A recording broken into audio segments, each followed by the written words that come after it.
Welcome to the Slop Farm. Enjoy the video.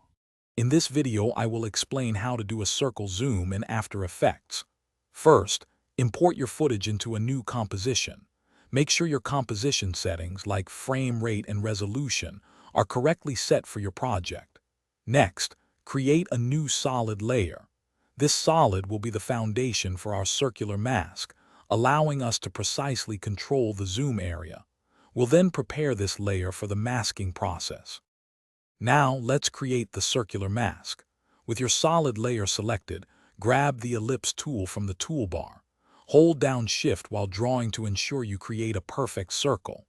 Position and scale this mask to precisely define the area you want to zoom into. In the mask properties, set the mode to add. This will make only the area within the circle visible, preparing our footage for the dynamic zoom effect. To animate the zoom, we'll use keyframes. First, animate the mask path property to control the circle's expansion over time. Then, set keyframes for the scale and position properties of your footage or a null object. This will create the actual zoom and movement. For a professional and fluid look, apply easy ease to your keyframes. This smooths the acceleration and deceleration, making the zoom feel much more organic and visually appealing. To truly enhance your circle zoom, let's add some polish.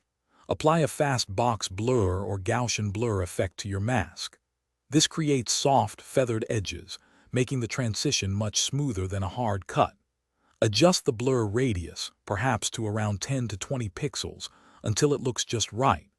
For an extra dynamic feel, you might also consider adding a subtle magnify effect to the zoomed area, giving it more impact.